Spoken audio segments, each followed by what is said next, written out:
going back to the Nixon era, there's an unfortunate history of the government using, a tail, a camera observation nest to keep a watchful eye on journalists that the administration isn't favorable towards, in the hopes of catching them meeting with their sources.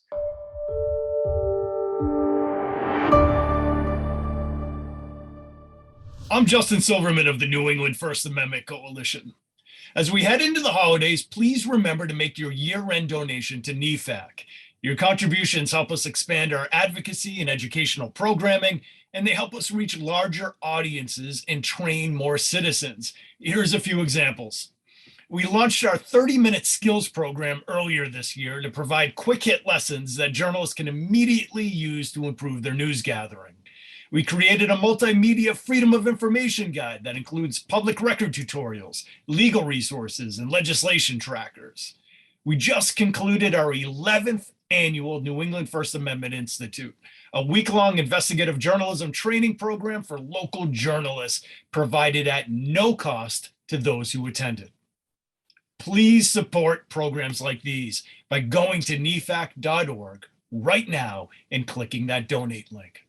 Thank you. I'm here today with Grayson Clary, a Stanton Foundation Fellow at the Reporters Committee for Freedom of the Press. Thanks for joining us, Grayson. Thank you. I'm happy to be here. Grayson, you and your colleagues at the Reporters Committee recently filed an amicus brief on behalf of NEFAC and other media organizations involving government surveillance and press freedoms. What's this case all about? Yeah, so this is a friend of the court brief that, as you say, the Reporters Committee and a media coalition filed in a case called Tuggle v. United States. It came out of the Seventh Circuit, and the defendant in that case is asking the Supreme Court to hear it this term, and we're arguing that they should too. As is often the case in these important Fourth Amendment cases, Mr. Tuggle is a criminal defendant who's arguing that the evidence against him was gathered in violation of the Constitution. And in particular, what the government did here was they set up 3 cameras on utility poles outside his home that then stared him down over the course of 18 months, all without a warrant. So capturing every time he entered and exited his home, every time a visitor stopped by, anytime he got a package.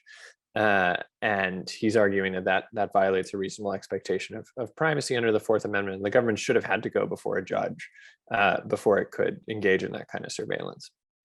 The reason we filed in this case, as we've filed in cases about location surveillance in particular, and government surveillance more broadly, is it's also an issue with important First Amendment implications. Going back to the Nixon era, there's an unfortunate history of the government using, a tail, a camera observation nest to keep a watchful eye on journalists that the administration isn't favorable towards, in the hopes of catching them meeting with their sources. As we describe in the brief, one of the most infamous cases, it involves a columnist named Jack Anderson, who was relentlessly tailed by the CIA. Watched outside his office, watched his church, watched his home, because he was, in the administration's view, too well sourced.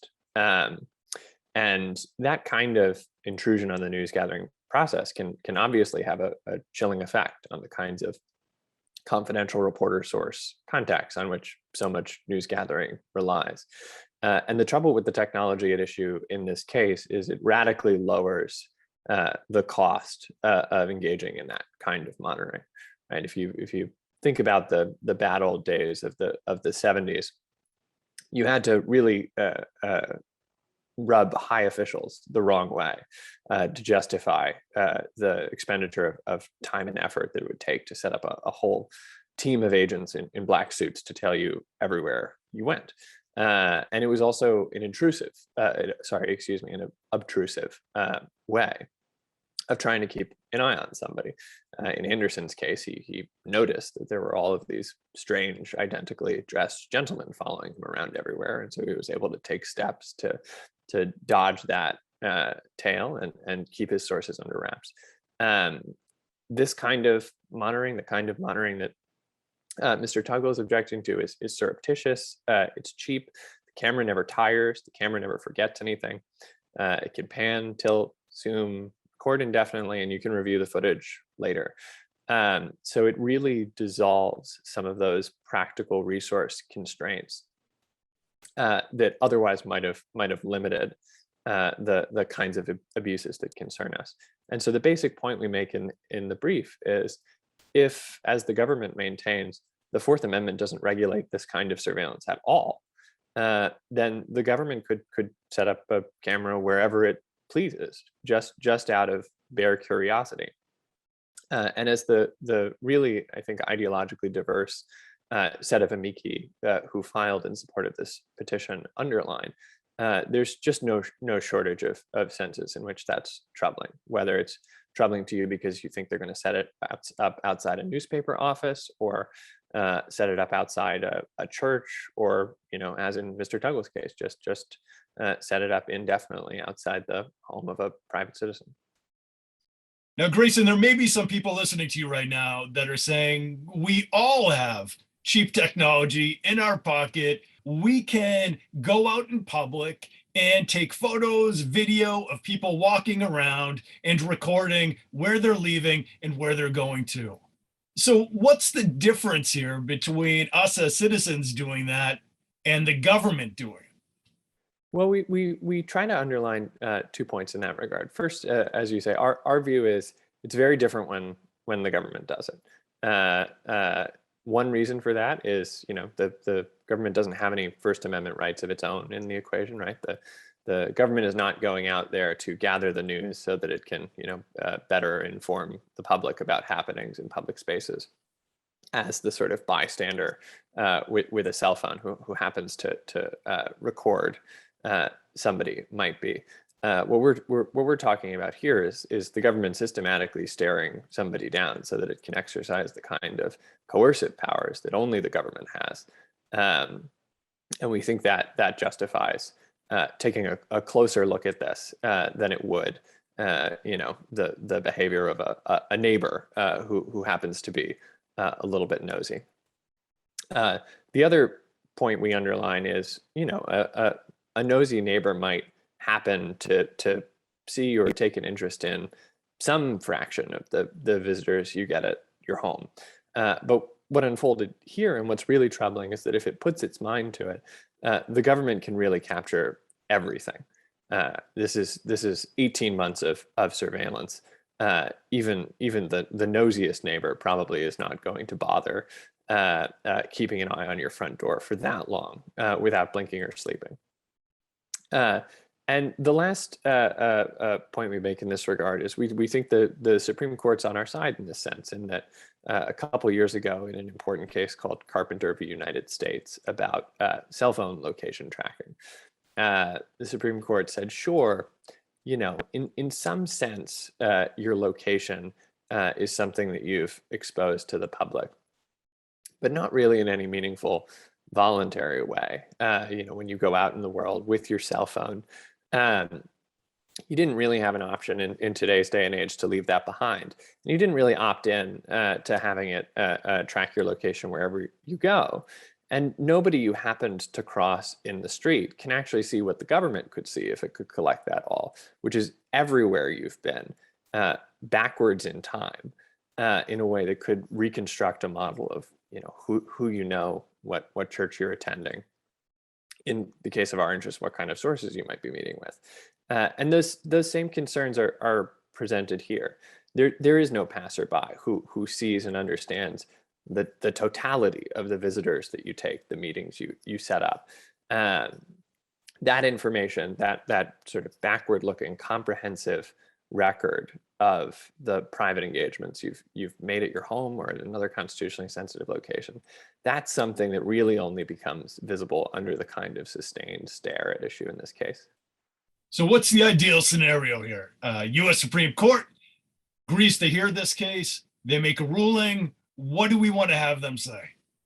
Yeah, we would like to see the petition granted, and then we would hope to see the Supreme Court say, much as it did in the Carpenter case that I just mentioned, that this kind of persistent, targeted, long-term surveillance invades a reasonable expectation of privacy, and that means it is a search within the meaning of the Fourth Amendment, and for it to be constitutional, the government needs to get a warrant before it sets up one of these devices in this way. And we do hope it's one that the court will choose to settle rather than leaving it percolating through the lower courts, because there is a fairly serious split between jurisdictions at the moment. You have some federal courts and some state courts of last resort saying what we think is the common sense answer, which is, look, nobody expects to be monitored for this long in this kind of targeted way. That's unreasonable. You should get a warrant. But there are also circuits like the Seventh Circuit that say, hey, as troubling as this outcome might strike us in a colloquial or intuitive way, we don't think the Constitution regulates it. And so it's fair game. Grayson, before we wrap up here, can you speak a little bit more about the difference of opinions within the various circuits? We're a New England organization, but this case that we're discussing is coming out of the Seventh Circuit. So what's the worst case scenario here if the court doesn't agree to hear this case and we continue to have this conflict among jurisdictions? Yeah, well, up in New England, this issue is currently held in a bit of suspense. We filed in a related case in the First Circuit. I think NEFAC might have been on that brief as well, grateful for your support in that respect. But there was another prosecution called United States v. Moore Bush that raised this very same issue, and a panel of the First Circuit came to the same conclusion that the Seventh Circuit did. It said, this is all publicly exposed. Doesn't matter that you did it over a long time period.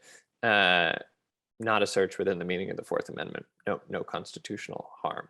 But the full en banc First Circuit did grant the defendant's petition for rehearing in that case, and we're still waiting on the result. So we filed a very similar brief in that case saying, hey, the outcome that this panel reached is unreasonable. People do not expect the government to keep them under this kind of watch for this long. And you want to impose a warrant requirement to make sure that discretion isn't misused in ways that could harm a lot of different constitutional interests. So we're hopeful that even if the Supreme Court does not take this particular case, some positive developments might be coming to your neck of the woods. Grayson, thank you for walking us through these issues and explaining the arguments that were in the brief. Very much appreciate you taking the time today. And thank you again for all of your efforts, you and your colleagues at the Reporters Committee. Much appreciated. Yeah, thank you for taking the time to talk with us and for supporting this effort.